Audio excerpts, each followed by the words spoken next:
E esta então era a herança de Nabote, a sua vinha. E ele defendeu a sua herança. Este é o nosso tema então, defendendo a minha herança. Deus nos ensina na sua palavra para guardarmos aquilo que ele nos deu e aquilo que ele confiou a nós. A Bíblia nos estimula a guardar o bem espiritual que o Senhor nos deu. Escute, meus irmãos, e eu quero dizer mais uma vez isso. Precisamos defender a herança que o Senhor nos confiou. Eu não estou falando aqui do seu apartamento, daquele sítio que você tem, da sua empresa. Eu estou falando aqui de uma herança espiritual, dos princípios que Deus confiou a mim e a você como povo dele. E este homem dele aqui que nós lemos, Nabal, defendeu a sua herança. E nós precisamos de defender a herança espiritual que Deus nos confiou. A Bíblia nos estimula a que assim façamos. A Bíblia nos estimula a guardar o bem espiritual que o Senhor nos deu.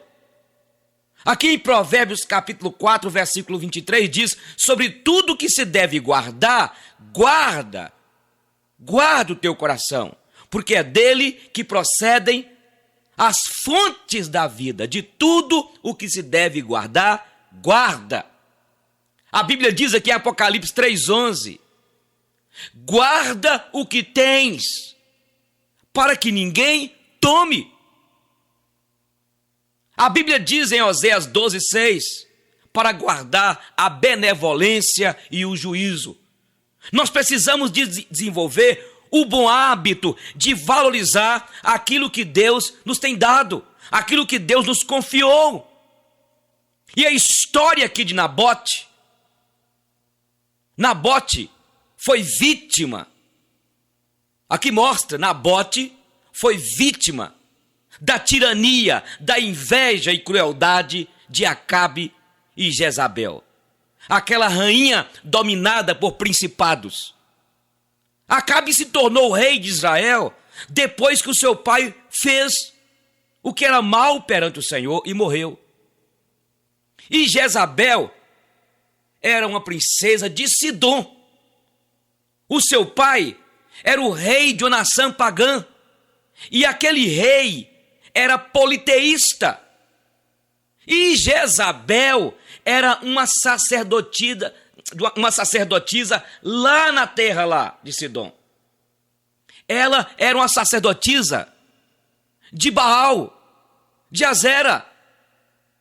E escute, amados, era comum na antiguidade, era comum que monarcas de duas nações se unissem num casamento para fortalecerem os dois reinos. Reis se uniam, faziam alianças para se estabelecerem uma aliança política entre as duas nações.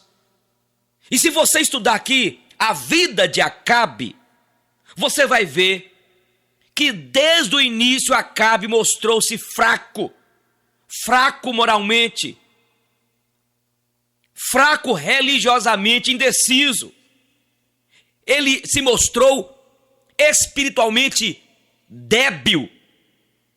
Então, quando estudamos a vida deste rei e desta rainha chamada Jezabel, essa rainha pagã, essa mulher perversa, essa mulher dominada por principados e potestades, quando estudamos a vida deste rei, aqui Acabe, vimos que este rei perdeu o controle do reino de Israel.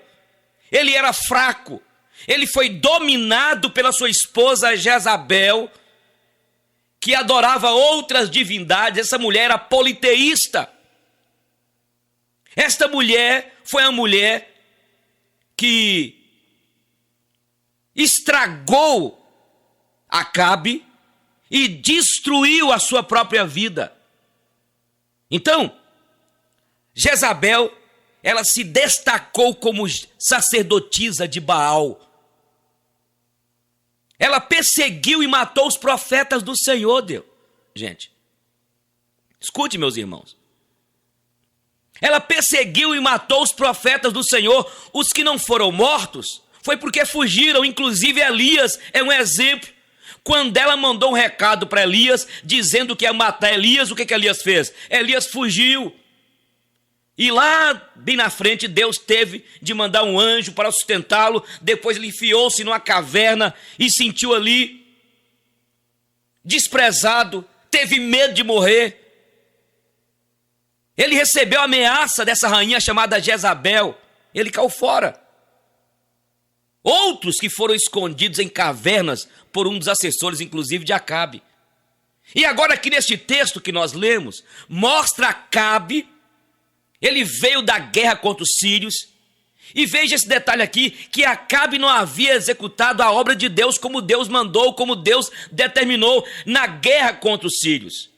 Acabe desobedeceu a ordem, a palavra de Deus, e Deus mandou um dos filhos do profeta para interpelar Acabe. E o profeta disse: como poupaste a vida do inimigo de Deus, a tua vida será dada pela vida dele, porque desobedeceste a ordem de Deus. A Bíblia diz aqui que quando Acabe ele tentou matar o profeta. E diz a Bíblia que Acabe voltou para casa então desgostoso, indignado. E quando ele chegou em casa, no palácio, naquele lugar lá, no palácio de verão, naquele lugar onde ele estava descansando, para descansar ali, ele estava naquele lugar, naquela sacada lá, no seu quarto, ali depois da guerra, ele estava desgostoso, indignado com aquilo que o Senhor havia mandado o profeta lhe falar. E sabe o que aconteceu? Ele resolveu então cobiçar a vinha de Nabote, que estava ao lado do seu palácio. Então o que nos chama aqui a atenção é que o indivíduo só tem tempo para cobiçar a propriedade alheia quando ele perde algo da parte de Deus. Ele perdeu de Deus a proteção, ele perdeu de Deus o cuidado, ele perdeu de Deus a direção. É isso que nós temos que ter cuidado, amados. Antes de entrar no tema aqui, quando nós saímos da presença de Deus, quando nós saímos de debaixo da vontade de Deus, começamos a desejar aquilo que não nos pertence. Isso foi isso que aconteceu com Acabe. Ele então começou a cobiçar, ele começou a desejar aquela vinha de Nabote. E a primeira coisa que aprendemos aqui neste texto, é preciso guardar aquilo que Deus lhe deu, meu irmão, para que você não precise desejar nada de ninguém. Escute, meu irmão, minha irmã, o que Deus lhe deu é seu. Aquilo que Deus deu para aquele irmão, é dele. Aquilo que Deus deu para aquela irmã é dela, não é seu. Não fique cobiçando como Acabe aquilo que não te pertence. Isso revela o quê? Revela a ingratidão a Deus, a sua ingratidão. Deus já te deu este ministério e você está cobiçando o ministério do outro. Foi isso que aconteceu com Acabe. Ele começou a desejar a vinha de Nabote. Quem sabe você que está me ouvindo está cobiçando o ministério do outro, é? Deus te deu esta mulher aí e você está de olho naquela irmã? Ei, gente boa, tira os teus olhos da vinha do seu próximo, tira os teus olhos da mulher do teu próximo, tira os teus olhos, minha irmã, daquilo que a tua irmã tem. Então, primeira coisa, precisamos de guardar aquilo que Deus nos deu, para que nós não venhamos precisar de desejar aquilo que não é nosso. Lembra de Jacó? Jacó saqueou a consciência de Isaac para tomar o direito de primogenitura de seu irmão Esaú.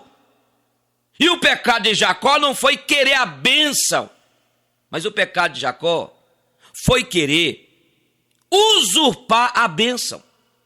Ele queria possuir a bênção era normal. Mas o problema é que ele, na verdade, queria usurpar a bênção. O que é seu, o que Deus deu para você é seu. Não fica aí com mentiras, não. Não fica aí inventando, criando situação para conquistar aquilo que não é seu. Eu falei com a pessoa, seja você mesma, filha. Não fica aí mandando para o Face aí fotos com Photoshop para poder mascarar que você não é. Depois você vai decepcionar a pessoa que você está querendo lá relacionar. Não é assim que fazemos? Queremos fazer gambiarra para alcançar, queremos fazer gambiarra para alcançar a bênção, para nos promover. Preste atenção, a bênção Deus já te deu. Não queira aquilo que não é seu. Não cobiçarás a mulher do teu próximo, a casa do teu próximo. Tenha um coração grato a Deus por aquilo que Deus tem colocado em suas mãos, confiado a você. E isso aconteceu aqui com Acabe, que acabou tendo inveja. Ele queria, na verdade, usurpar. E Jezabel, então, a sua esposa maligna, ela usurpou a vinha de Acabe, ou de Nabote. E depois deu para aquele indolente, insensato, Acabe. O que é seu é seu. O que Deus deu para você é seu. Entende? Olha, é preciso aprendermos isso. Olha, a bênção, eu já falei isso aqui já, a bênção da primogenitura lá antes era de Jacó. Jacó tinha direito da primogenitura e pelo menos alguns estudiosos dizem por 3 leis. Primeira, era a bênção da primogenitura era dele por uma lei biológica e natural. Isso porque a medicina moderna diz que no caso de gêmeos, quem nasce por último foi gerado primeiro. Portanto, Jacó era o primogênito. Só que não tinha os exames que existem hoje. A bênção, em segundo lugar, era dele por uma lei de caráter jurídico. Esaú vendeu a bênção por um prato de lentilhas, aí era direito dele então. E em terceiro lugar, a bênção era uma questão de lei espiritual. Isso porque antes que ele nascesse, o Senhor disse que o maior Esaú serviria o menor Jacó. Ele não tinha que tomar a bênção, ele só tinha que esperar o tempo da bênção chegar à sua mão. Escute, meus irmãos e irmãs, a bênção vai chegar nas tuas mãos no tempo certo. Quem quer tomar a bênção do outro é porque perdeu a bênção. Por isso que a Bíblia diz, guarda o que tens. Quando Acabe desejou a vinha de Nabote, veja que o que está em questão aqui, sabe o quê? Não é a vinha, mas é a inveja. Se você prestar atenção aqui, não era a vinha que Acabe queria. Ele não gostava da vinha e inclusive ele mesmo diz que tinha uma vinha melhor do que aquela. Olha o que ele diz, me dá a tua vinha para que eu transforme numa horta. O indivíduo invejoso, a pessoa invejosa, quer o que é do outro, não porque valoriza aquele bem, mas porque ele não quer que o outro tenha. É assim, minha gente, preste atenção. Isso é muito sério o que eu estou falando. Olha, o indivíduo invejoso quer o que o outro tem, não porque valoriza aquele bem, mas porque ele não quer que o outro tenha. Escute, etimologicamente falando, desejar não é invejar o que você tem. A palavra etimologicamente falando aqui, querer que você não tenha o que você tem. É isso mesmo. A ideia aqui, sabe, é esta. É querer aquilo para que você não tenha. Não é desejar o seu bem. É querer que você não tenha. Tem pessoas que sentem abatidas quando vê o outro prosperar, quando vê o outro conquistar. A sua prosperidade me irrita. A sua prosperidade me traz tristeza, angústia, derrota. Por que ele tem ou não tenho? Eu sofro quando eu vejo você conquistando. Já pensou que coisa pecaminosa isso? A pessoa não conseguir se alegrar com o sucesso do outro. A pessoa sofre quando vê o outro indo mais além. E isso pode estar acontecendo com você, meu irmão, com você, minha irmã. E que Deus me livre e te livre neste momento, em nome de Jesus. Este espírito de Nabal pode estar aí em você, aqui dentro de mim. E eu lhes digo isso porque o coração nosso, a Bíblia diz aqui em Jeremias 17, que o coração do homem é enganoso e desesperadamente o quê? Corrupto. Quem o conhecerá? É o que a Bíblia diz aqui em Marcos capítulo 7, versículos 20 em diante, que é do coração do homem que saem os maus desígnios, a inveja, o ciúme, o adultério, a maledicência, o dolo e todo tipo de ruindade, de malignidade que brota do coração do homem. Por isso precisamos de falar com o Senhor, de entregar o nosso coração ao Senhor. E é por isso que o Senhor diz: filho meu, dá-me o teu coração. A igreja está cheia de pessoas que não querem ver a sua prosperidade, a prosperidade do outro. Não quer ver o seu bem. Tem gente que existe aí no mundo que só sabe colocar o pé para te derrubar, é ou não é? Por que isso? Por que isso, irmãos? Porque não quer ver a sua prosperidade. E cuidado, viu, inocente? Você é muito inocente, meu irmão. Você precisa ser mais prudente. Estamos refletindo aqui sobre esse tema para que nós defendamos a nossa herança. Defendamos a nossa herança. E a primeira coisa que nós precisamos de fazer é guardar aquilo que Deus nos deu, para que eu não precise desejar o que é do outro. Entendeu? A pessoa sofre quando vê o outro indo mais além. Eu volto a dizer, quem sabe isso está acontecendo com você. Este espírito de Nabal pode estar aí em você, aqui dentro de mim. A igreja está cheia de pessoas invejosas. E em todo lugar tem, porque somos seres humanos. Então seja mais prudente. Jesus foi para curar a filha de Jairo. E de repente no caminho, Jesus para cuidar de uma mulher que estava com fluxo de sangue, já havia 12 anos. E aquela mulher então toca na orla de Jesus e ele para. E sabe o que acontece? A filha de Jairo não havia morrido. Jesus estava indo para curá-la. Mas quando Jesus parou, aí sabe o que aconteceu? A filha de Jairo morreu. De repente, alguém chegou para Jairo e disse: olha, para de insistir com o mestre, porque a sua filha já morreu. Não tem mais jeito. E veja, que Jairo poderia ter dito: foi esta mulher que me atrapalhou, o mestre da minha casa. Jairo não se incomodou com isso. Sabe por quê? Porque Deus atendeu alguém primeiro. E significa que ele estava a caminho da casa de Jairo. Significa que ele estava chegando lá em casa. Estava próximo à casa de Jairo. E Jesus foi lá e fez o milagre. Então, irmãos, irmãs, temos que orar a Deus para que o espírito de Acabe não se apodere de nós.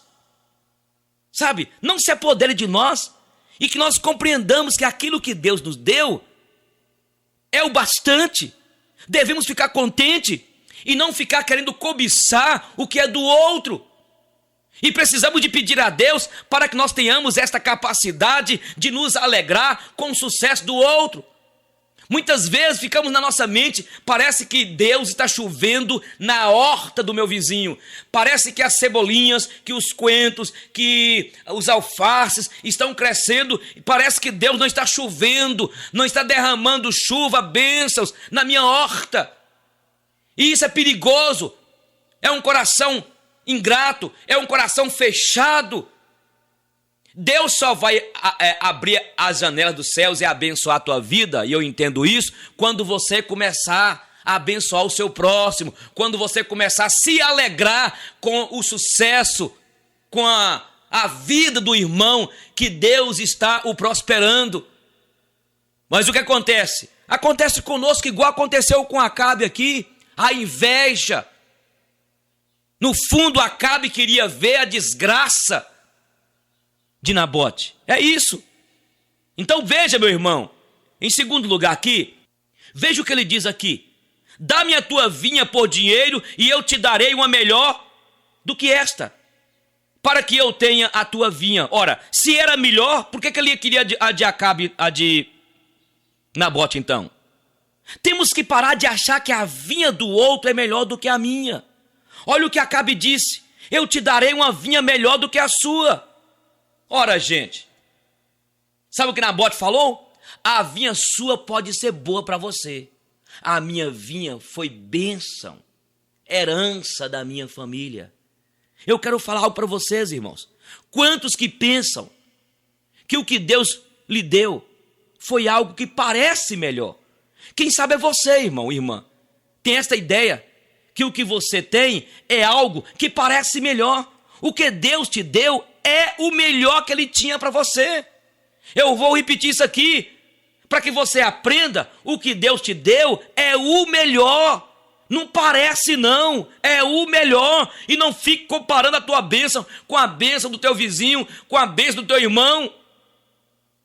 Deus não dá o pior. Se Deus lhe deu, é o melhor. E Ele sabe que você vai conseguir administrar isso. Muitas vezes nós ficamos aí em busca de promoções espirituais, ficamos aí barganhando coisas espirituais, ficamos querendo trocar um dom de Deus por outro. E não é assim, gente.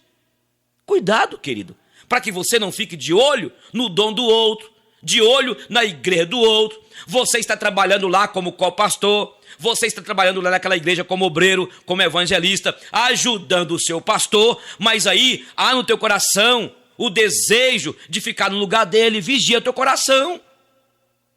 Deus deu para ele. E aos poucos você vai crescendo. Se a tua igreja é pequenininha, não fique cobiçando a vinha, cobiçando a igreja do outro. Se Deus te deu esta igreja pequenininha, este grupo pequeno, porque a maturidade sua, a capacidade sua para gerenciar é esta aí. Entende? Então, não negocie a sua herança, a sua bênção. Muitas vezes você quer sair da igreja para ir para outra igreja. Você que é líder, pastor, por causa do salário. Você talvez foi convidado para ir a outra igreja para conhecer lá, colega pastor. Então, olha, melhor é obedecer do que sacrificar. Fique debaixo da vontade de Deus. O bem que Deus lhe deu não pode ser barganhado por uma oportunidade, por uma prosperidade, não. Fique aí com Deus, com aquilo que Deus te deu, e quando for dentro do tempo dele, dentro da vontade dele e para a glória dele, ele vai te colocar mais além. Temos que aprender que as coisas não caem fácil nas nossas mãos.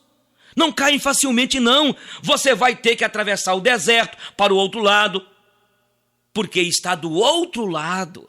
Não é fácil, não. Se você vê aquela pessoa prosperando, olha a história dela. Se você vê que aquele pastor está prosperando, olha a história dele. Eu fui convidado para pregar numa igreja lá no Rio de Janeiro. Chegando lá para pregar, uma igreja grande, com mais de 3.000 membros, do pastor Amadeu, daqui de Montes Claros, lá em Mesquita. Fiquei impressionado, um igrejão daquele, mais de 25 comunidades que aquele homem montou lá. Sabe quantos anos que ele está lá? Mais de 30 anos que ele está lá trabalhando, dedicando. Eu falei, meu Deus, tem razão. Muitas vezes acontece isso, nós queremos tudo um dia para o outro. Olha a história do teu pai, olha a história das grandes empresas, das grandes instituições, dos grandes empreendimentos empresariais. Começaram lá com a portinha. Você acha que esse pessoal do Bretas, esse pessoal dessas grandes esses hipermercados, eles começaram já grande? Não, assim também, meu irmão. Então espere o tempo de Deus para a tua vida. Vai trabalhando aí na tua igreja. Você que é líder, você que é pastor, você que é evangelista, vai dedicando. Entendeu? Você sabe quanto tempo que eu estou aqui na igreja que eu trabalho? Quase 18 anos trabalhando ali, tirando ali o carrapicho da ovelha, tirando a lã, cortando ali, tirando os problemas, vivenciando problemas, amadurecendo. Então escute, espere no tempo de Deus. Então não barganhe a bênção de Deus por uma oportunidade.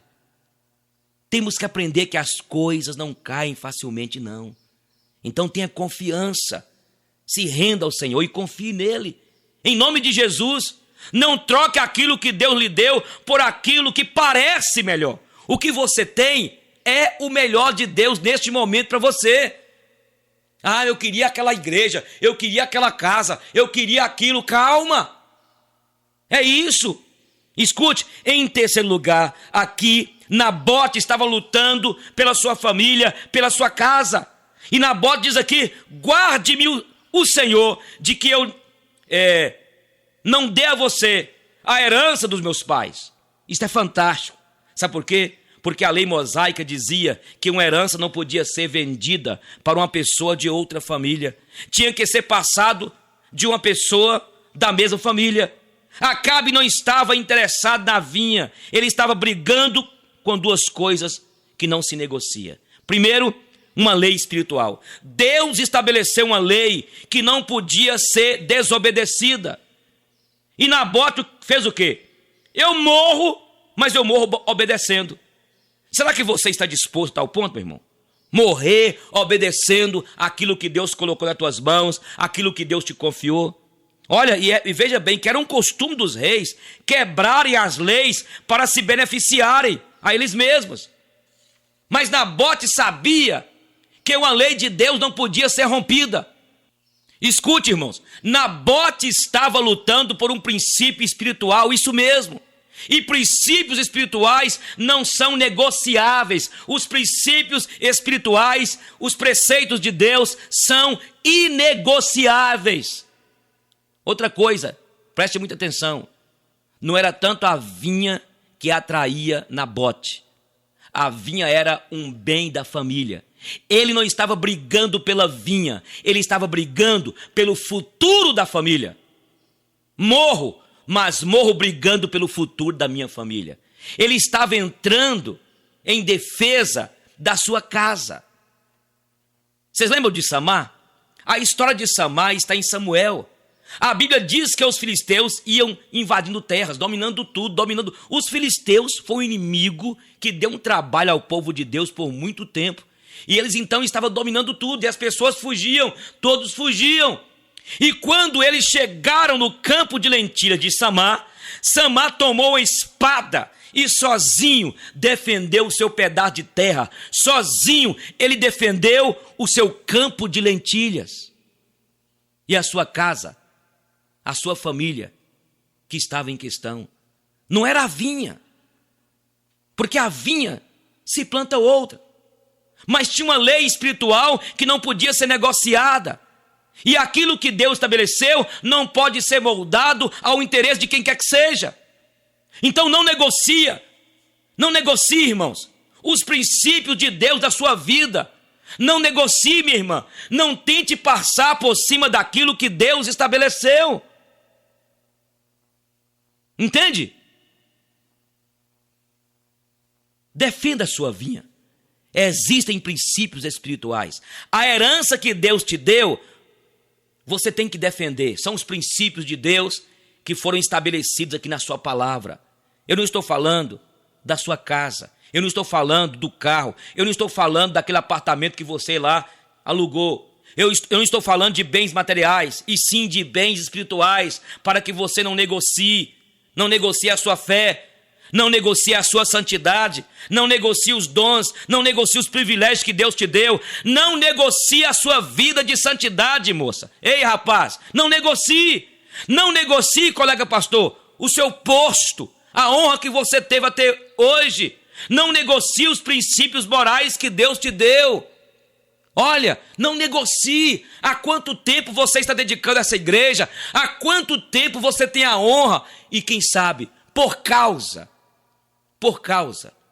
de uma atração, por causa de 8 segundos de um orgasmo, de um prazer, você vai colocar toda a sua história de homem sério, de mulher séria. Então, em nome de Jesus, não negocie teu casamento, não negocie a sua família, não negocie os princípios que Deus estabeleceu, não negocie. A igreja, nós como comunidade cristã, não podemos negociar, irmãos. Não podemos negociar os princípios de Deus.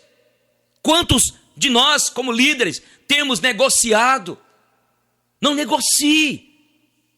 Eu já falei isso aqui, que eu fui numa igreja e me perguntaram o que eu acho do sexo antes do casamento. Eu falei, eu acho a mesma coisa de 32 anos, quando eu converti, fui batizado, quando a igreja presbiteriana condenava sexo antes do casamento. Porque a Bíblia fala muito clara, deixa o homem seu pai e sua mãe, unir-se à sua esposa e serão os dois uma só carne. Não podemos negociar isso, não. Não, você pode continuar convivendo aí, sabe? Você agora tem um namorado, já ouviu falar no namorado? As mulheres agora, as solteironas, as viúvas, as desquitadas que dizem que são cristãs, eu tenho um namorado. Quer dizer, eu posso ter relações, eu posso viver uma vida como se fosse marido e mulher, mas eu não quero casar. Você está entendendo? Você, o teu corpo é santuário do Espírito Santo de Deus. Não podemos negociar este princípio. Não podemos negociar aquilo que Deus nos confiou, a herança que Deus te deu.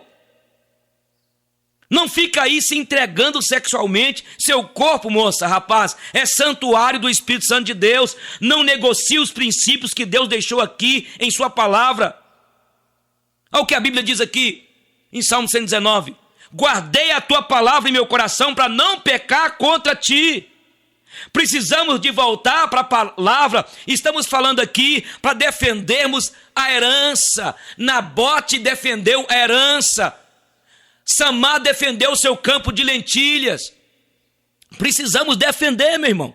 Não podemos fazer como Esaú, que vendeu o seu direito por um prato de lentilhas e depois chorando, agonizando, não teve de volta.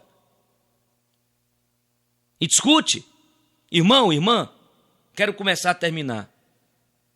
Olha, não negocie teu casamento. Jezabel caluniou Nabote, e na calúnia ela conseguiu sentenciar Nabote à morte e o matou.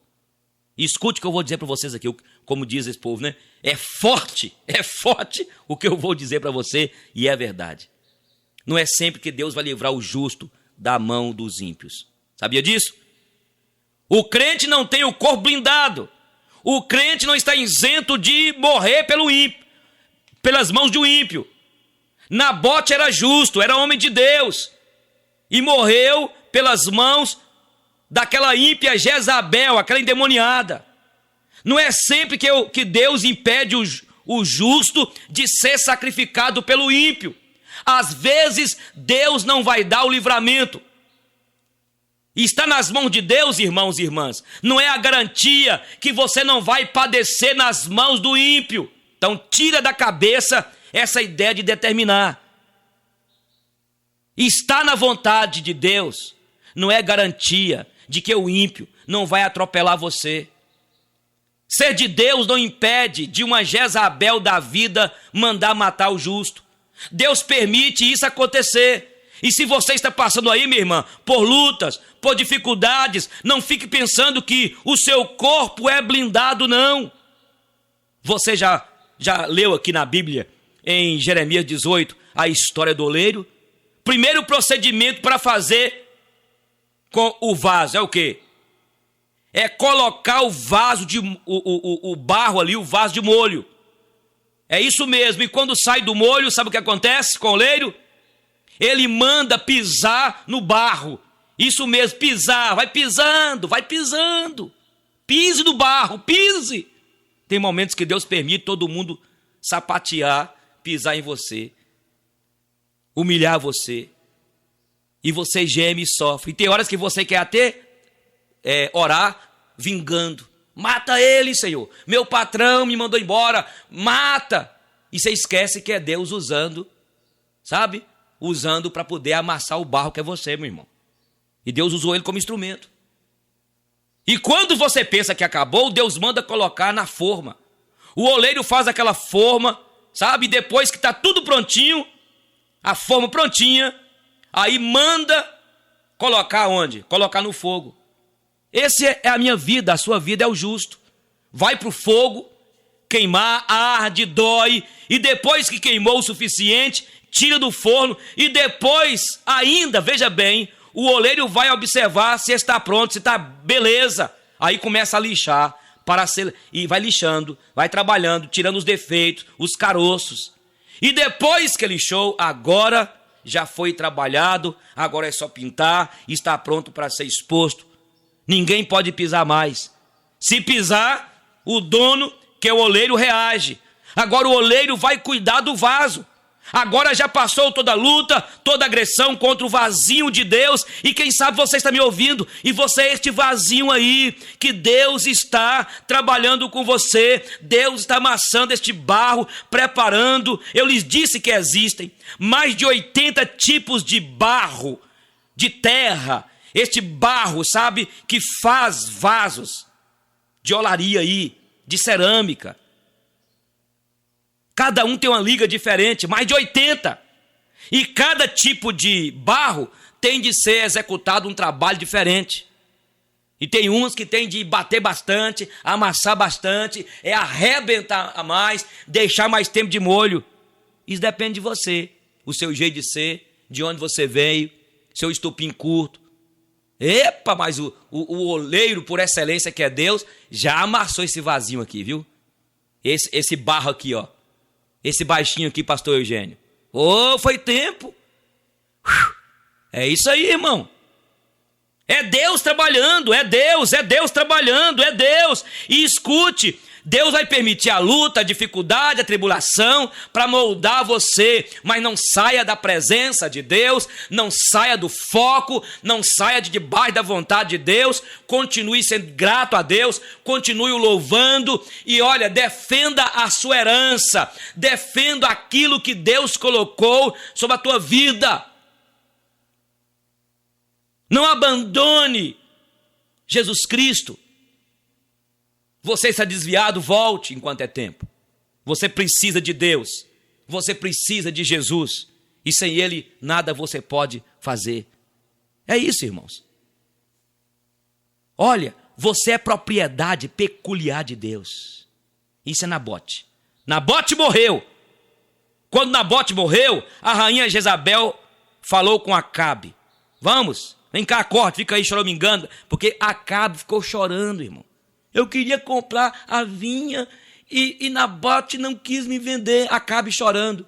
A rainha, aquela atrapalhada, tem um bocado de mulher assim atrapalhada, foi lá e mandou matar Nabote. E quando mandou matar Nabote e matou, ela correu lá e falou com Acabe: acorda, vamos, beba água aí, limpa o rosto, porque eu matei Nabote, a via é sua.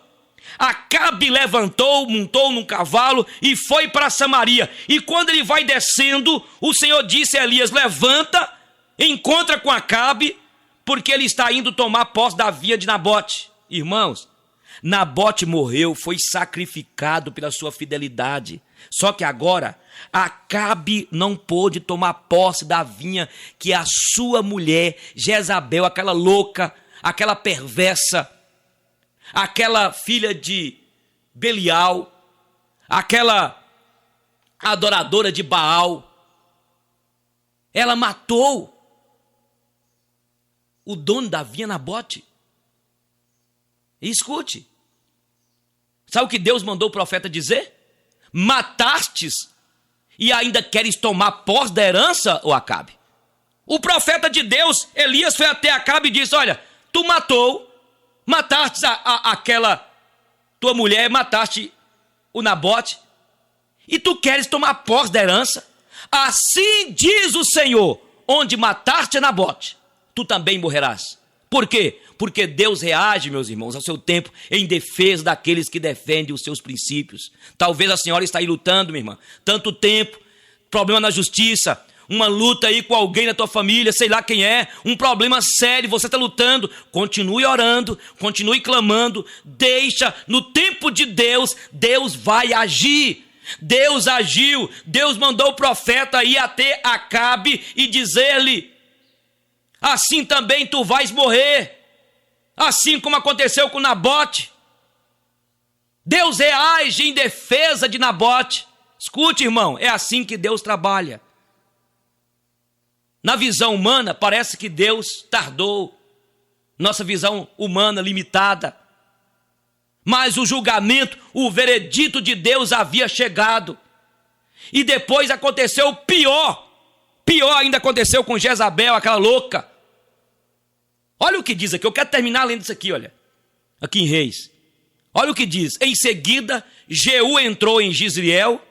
Ao saber disso, Jezabel pintou os olhos, arrumou o cabelo e ficou olhando de uma janela do palácio. Só quero dizer aqui que algumas igrejas pegam esse texto aqui para dizer que mulher não pode usar batom, não pode arrumar o cabelo. Essas heresias que ninguém aguenta, esse circo mais. Esse circo mais, não é isso? Pega um texto fora do contexto. Quando a mulher está passando ali batom, quando usa esmalte. Você ainda está nesse circo ainda? Tá? Olha aqui, ó. Pintou os olhos, arrumou o cabelo. Aqui não está referindo a mulher ter o cabelo frisado, a mulher andar bonita. Precisa de estudar lá no passado, ainda lá, sobre Rebeca. Mas deixa para lá. Quando Jeú passou pelo portão, ele gritou: como vai, assassino do seu senhor? Ele ergueu os olhos para a janela e gritou: quem de vocês está do meu lado? 2 ou 3 oficiais olharam para ele. Então Jeú ordenou: joguem essa mulher para baixo. Eles a jogaram e o sangue dela espirrou na parede e nos cavalos. E Jeú a atropelou. Jeú entrou, comeu, bebeu e ordenou: peguem aquela maldita e sepultem-na. Afinal, ela era filha de rei.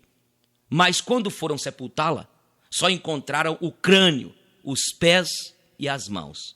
Então voltaram e contaram isso a Jeú, que disse: cumpriu-se a palavra do Senhor anunciada por meio do seu servo Elias, o tesbita. No terreno em Jezreel, cães devorarão a carne de Jezabel. Os seus restos mortais serão espalhados no terreno em Jezreel, como esterco no campo, de modo que ninguém será capaz de dizer: esta é Jezabel. Irmão, irmã, escute. Talvez você está aí, minha irmã. Talvez você fale assim: Deus está demorando. Calma. Ore a Deus, espere à vontade. E vai ter momentos que Deus vai agir mesmo depois da morte de um servo, de uma serva dele. Tem horas que nós não vamos ver a intervenção de Deus como servo de Deus. O que Deus quer é que nós continuemos firmes nesta caminhada. É que nós continuemos olhando para Jesus, o autor e consumador da nossa fé. O que Deus quer é que nós façamos como Nabote, defender a herança que o Senhor nos confiou, nos deu. Nós fomos salvos pela graça. Nós temos um caminho a seguir. Estamos numa caminhada para Canaã celestial. E neste mundo passaremos lutas, dificuldades, tribulações, provações. Não temos o corpo blindado. O justo Nabote foi morto por aquela mulher perversa. Significa que eu e você, Deus pode permitir situações em que venhamos a sofrer, ser injustiçados, ser desprezados e até mortos. Mas o que precisamos de ter em mente é como Nabote fez. Eu morro, mas eu não dou, eu não vendo por preço algum a herança que o Senhor da minha família. É isso, ser fiel até a morte e dar-te-ei a coroa da vida. Aconteça o que acontecer, não negocie os princípios de Deus na sua vida. Mantenha, meu jovem, saia dessa internet, saia desses sites pornográficos, saia dessa vida desregrada. Você está cada vez mais piorando. Saia dessa vida de pecado, porque Deus colocou sobre a tua vida o selo dele. Habita em você o Espírito Santo de Deus, o teu corpo é santuário do Espírito Santo de Deus. Não negocie a tua fé, não negocie a santidade de Deus na tua vida, não negocie aquilo que Deus colocou no teu coração desde a tua tenra infância. Você que foi criado no lar cristão, nos princípios de Deus, faça como Timóteo. Fique firme, tenha cuidado de ti mesmo e da doutrina. Não desvie do caminho do Senhor. Não desvie daquilo que tu aprendestes através do teu pai, da tua mãe, dos seus avós. Não desvie, siga firme. É isso, irmãos. Eu termino essa reflexão aqui sobre a vida de Nabote, sobre Acabe e Jezabel, defendendo a herança que o Senhor nos confiou. Um dia uma criança chegou diante de um pensador e perguntou-lhe: que tamanho tem o universo? Acariciando a cabeça da criança, ele olhou para o infinito e respondeu: o universo tem o tamanho do seu mundo. Perturbada, ela novamente indagou: que tamanho tem o meu mundo? O pensador respondeu: tem o tamanho dos seus sonhos. Se seus sonhos são pequenos, sua visão será pequena, suas metas serão limitadas, seus alvos serão diminutos, sua estrada será estreita, sua capacidade de suportar as tormentas será frágil. Os sonhos regam a existência com sentido. Se seus sonhos são frágeis, sua comida não terá sabor, suas primaveras não terão flores, suas manhãs não terão orvalho, sua emoção não terá romances. A presença dos sonhos transforma os miseráveis em reis, faz dos idosos jovens, e a ausência deles transforma milionários em mendigos, faz dos jovens idosos. Os sonhos trazem saúde para a emoção, equipam o frágil para ser autor da sua própria história, fazem dos tímidos terem golpes de ousadia e os derrotados serem construtores de oportunidades. Sonhe, Augusto Cury.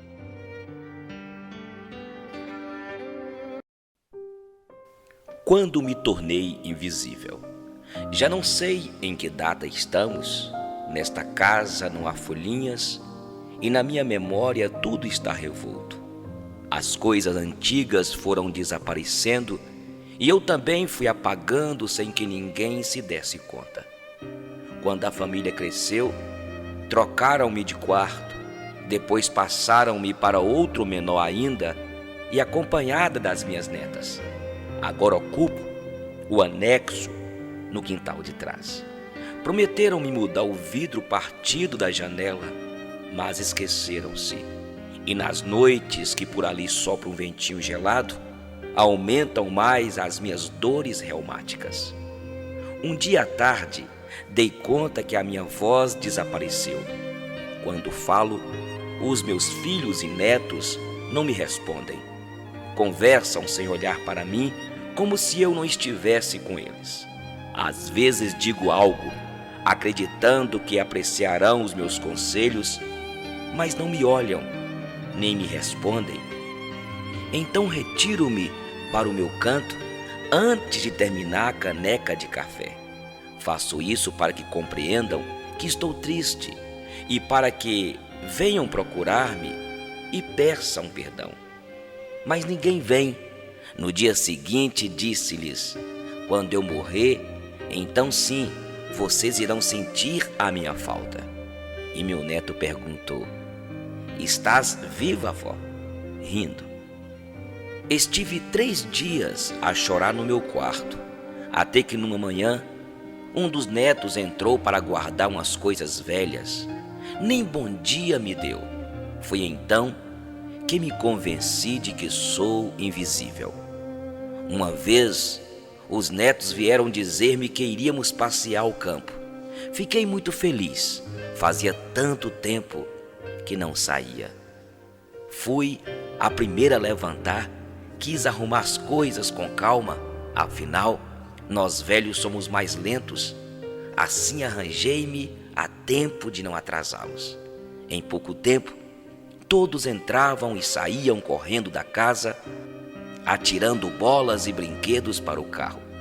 Eu já estava pronta e muito alegre, parei na porta e fiquei à espera.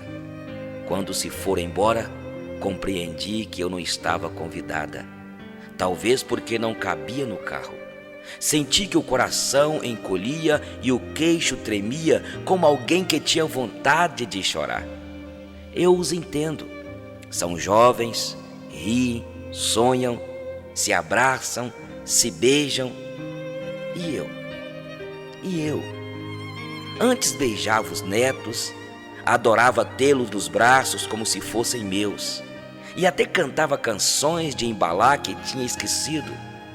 Mas um dia a minha neta, que acabava de ter um bebê, me disse que não era bom que os velhos beijassem os bebês por questões de saúde. Desde então, não me aproximo mais deles. Tenho tanto medo de contagiá-los. Eu não tenho mágoa deles. Eu perdoo a todos. Porque que culpa têm eles? Que eu tenha me tornado invisível?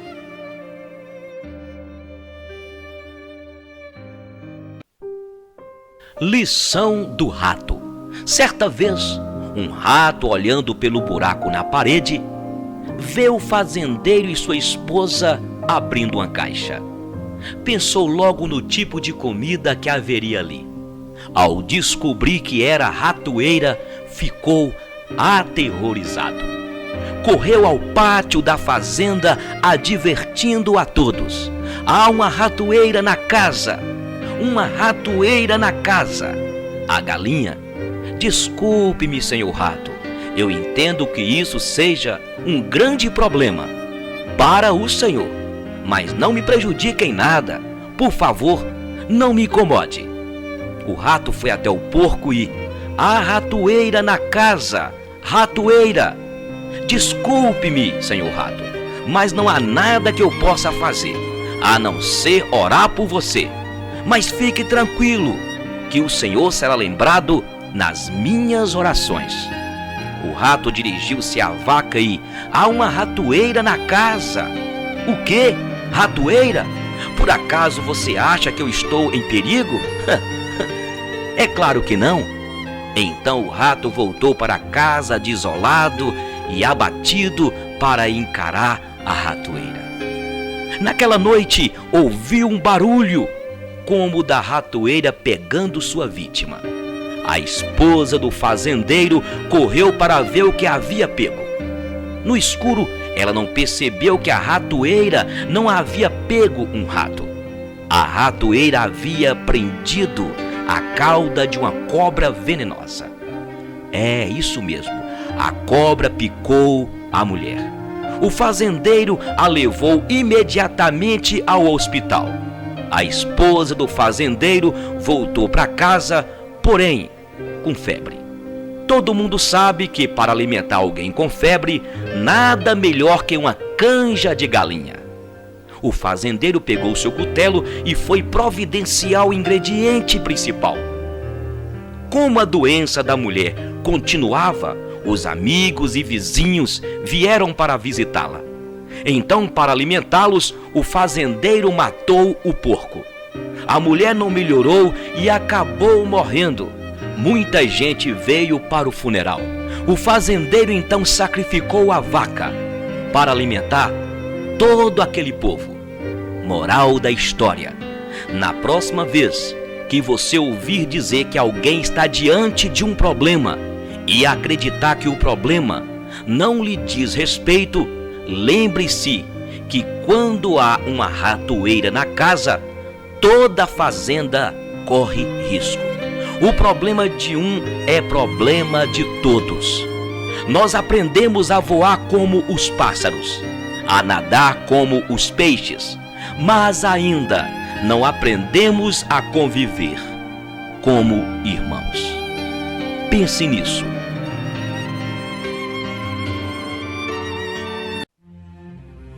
A águia é usada como símbolo dos que confiam em Deus. Este brilho é intenso e intensamente desde a sua origem. As águias podem levar 1 ano para voar sozinhas. Pessoas verdadeiras são como águias. Podem levar tempo para amadurecer. Podemos ver periquitos, pombos, andorinhas voando em bandos. As águias não. Elas estão sempre sozinhas. Elas ficam no alto, olhando o azul infinito. Não tenha medo de ficar só. Geralmente, o cristão anda na contramão da vida. Voe alto, embora os que voam alto não sejam compreendidos. São, em vez disso, temidos, criticados e muitas vezes condenados. O que fazem as águias quando as tormentas vêm? Elas se escondem, abrem as suas asas e a enfrentam corajosamente. Elas sabem que acima das nuvens escuras, da tempestade e dos choques elétricos, o sol brilha. Na Escritura Sagrada lemos que os que confiam em Deus renovam as suas forças. Sobem com asas como águias, correm e não se cansam, caminham e não se fatigam. Nesta luta terrível, as águias podem perder penas e ferir-se, mas não temem e seguem em frente. Depois, enquanto todo mundo fica às escuras, elas voam vitoriosas, em paz, bem no alto. Finalmente, as águias também morrem. Mas eu pergunto, alguma vez você achou os restos mortais de uma águia? Nunca. Sabe por quê? Porque quando sentem que chegou a hora de partir, elas não se lamentam, não ficam com medo e voam tão alto o quanto podem. As águias procuram com os olhos o pico mais elevado, retiram as últimas forças de seu corpo cansado e voam aos picos inatingíveis. Lá esperam resignadamente o momento final. Até para morrer, as águias são extraordinárias. Talvez foi por isso que o profeta Isaías comparou os que confiam em Deus com as águias. Quem sabe você não tenha hoje, diante de si, um dia cheio de desafios. Alguns deles podem parecer impossíveis, mas lembre-se de descansar na paz do nosso Deus. E depois partir para a luta como quem vai para uma festa, sabendo que além da tormenta, o sol estará lá, brilhando.